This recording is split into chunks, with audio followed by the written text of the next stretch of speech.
I'm so happy to see you guys. Alright, so it's nighttime and we're getting ready for our bedtime story today. And we're continuing with Charlie and the Chocolate Factory.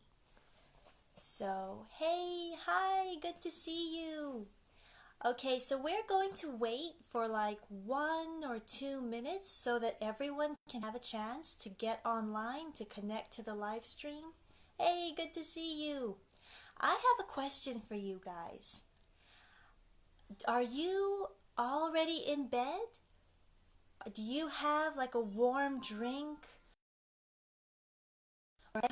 If you have a bedtime snack or a warm drink while you're watching this live stream and listening to the story, put a little heart emoji. Send me a little heart. Little heart. If you've got a snack or a drink with you, okay? All right. I hope you're all cozy. I hope you're all ready for bed. All pajamas and ready to listen to Charlie and the Chocolate Factory. So, for those who missed last time's live stream, we read about how Mr. Wonka and the Indian Prince, about their adventures in the Chocolate Palace. We read about how Willy Wonka built a chocolate palace for the Indian Prince. And we also read about how there are secret workers in Willy Wonka's chocolate factory. There are little people who work in Willy Wonka's factory and nobody knows who they are. And nobody's seen Willy Wonka for many years. And the last chapter ended with Wonka Factory to be opened at last to lucky few. So we're starting with Chapter 5. In Chapter 5, The Golden Tickets. You mean people are actually going to be allowed to go inside the factory? Cried Grandpa Joe. Read us what it says, quickly! All right, said Mr. Bucket, smoothing out the newspaper. Listen. Evening Bulletin. Mr. Willy Wonka, the confectionery genius, whom nobody has seen for the last 10 years, sent out the following notice today. I, Willy Wonka, have decided to allow 5 people, just 5, mind you, and no more, to visit my factory this year. These lucky 5 will be shown around personally by me, and they will be allowed to see all the secrets and the magic of my factory. Then, at the end of the tour, as a special present, all of them will be given enough chocolates and sweets to last them for the rest of their lives. So watch out for the golden tickets. 5 golden tickets have been printed on golden paper, and these 5 golden tickets have been hidden underneath the ordinary wrapping paper of 5 ordinary bars of chocolate. These 5 chocolate bars may be anywhere.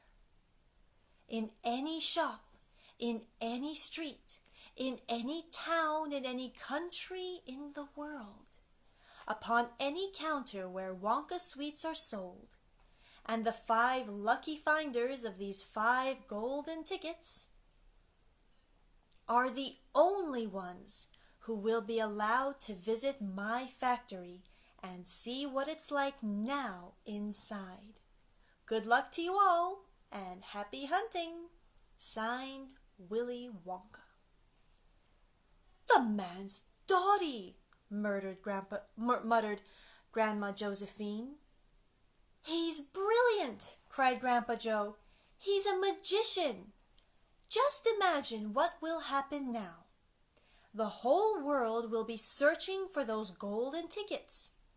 everyone will be buying Wonka's chocolate bars in the hope of finding one. He'll sell more than ever before. Oh, how exciting it would be to find one. And all the chocolate and sweets that you could eat for the rest of your life. Free, said Grandpa George. Just imagine that. Hey, hi. They'd have to deliver them in a truck, said Grandma Georgina. It makes me quite ill to think of it, said Grandma Josephine. Nonsense, cried Grandpa Joe. Wouldn't it be something, Charlie, to open a bar of chocolate and see a golden ticket glistening inside? The golden ticket that would let them go in and see Willy Wonka's chocolate factory. It certainly would, Grandpa. But there isn't a hope, Charlie said sadly. I only get one bar a year. You never know, my darling, said Grandma Georgina. It's your birthday next week. You have as much chance as anyone else. I'm afraid that simply isn't true, said Grandpa George. The kids who are going to find the golden tickets are the ones who can afford to buy bars of chocolate every day. Our Charlie gets only one a year. There isn't a hope. Do you think Charlie will be able to get a golden ticket and see Willy Wonka's chocolate factory? He's got a very small chance. Let's find out. The first two finders. The very next day, the first golden ticket was found. The finder was a boy named Augustus Gloop, and Mr. Bucket's evening newspaper carried a large picture of him on the front page. The picture showed a 9-year-old boy who was so enormously fat. He looked as though he'd been blown up with a powerful pump. Great flabby folds of fat bulged out from every part of his body, and his face was like a monstrous ball of dough, with two small, greedy, curranty eyes peering out into the world. The town in which Augustus Gloop lived, the newspaper said, had gone wild with excitement over their heroes. Flags were flying from all the windows. Children had been given a holiday from school, and a parade was being organized in honor of the famous youth. I just knew Augustus would find a golden ticket, his mother had told the newspaperman. He eats so many bars of chocolate a day that it was almost impossible for him not to find one. Eating is his hobby, you know. That's all he's interested in. But still, that's better than being a hooligan and shooting off zip guns and things like that in his spare time, isn't it? And what I always say, he wouldn't go on eating like he does unless he needed nourishment, would he? It's all vitamins, anyway.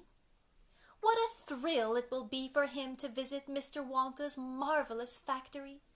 We're just as proud as anything. What a revolting woman, said Grandma Josephine. And what a repulsive boy, said Grandma Georgina. Only 4 golden tickets left, said Grandpa George. I wonder who will get those. And now the whole country, indeed, the whole world, seemed suddenly to be caught up in a mad chocolate-buying spree, everybody searching frantically for those precious remaining tickets. Fully grown women were seen going into sweet shops and buying 10 Wonka bars at a time. 10! Then tearing off the wrappers on the spot and peering eagerly underneath, for a glint of golden paper.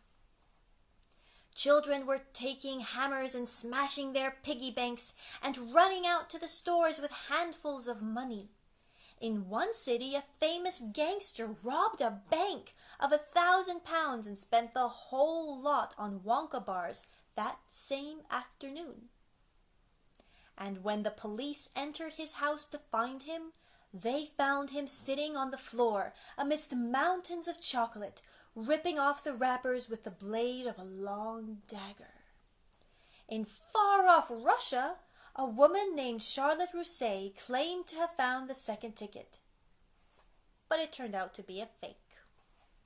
The famous English scientist, Professor Foulbody, invented a machine which would tell you at once, without opening the wrapper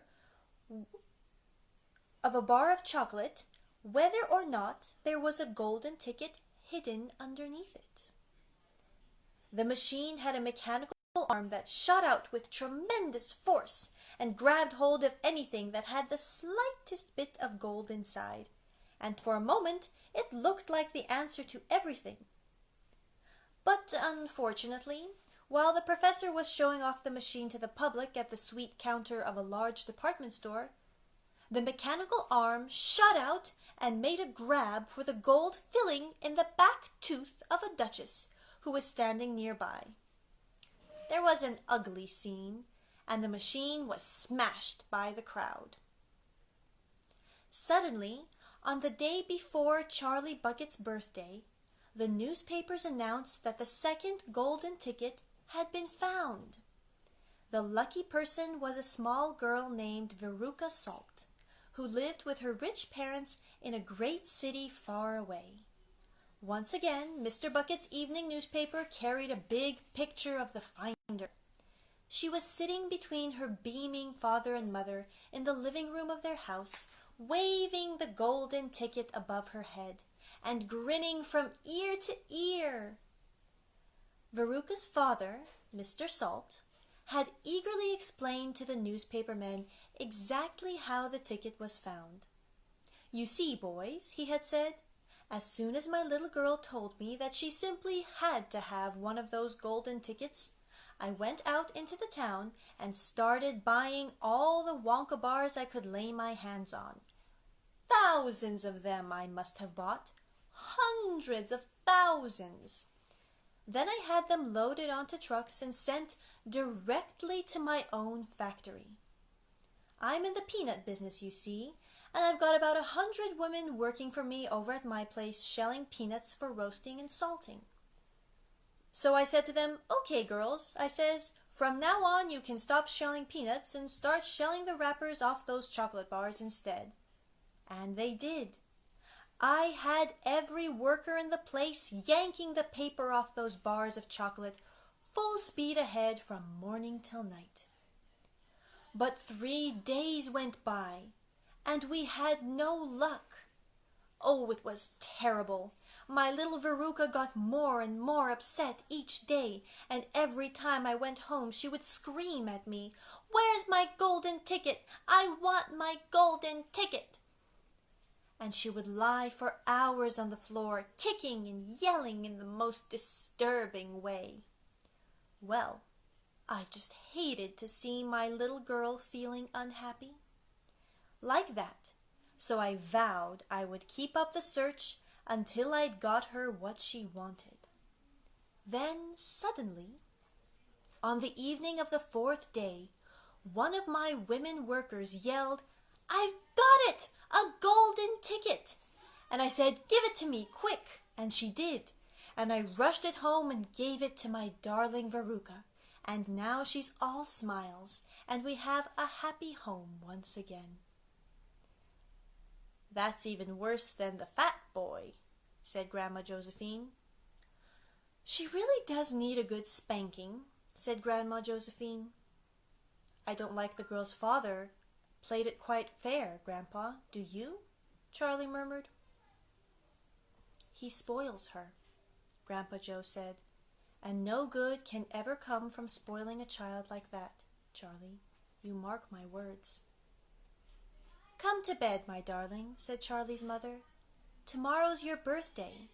Don't forget that. So I expect you'll be up early to open your present." "A Wonka chocolate bar?" cried Charlie.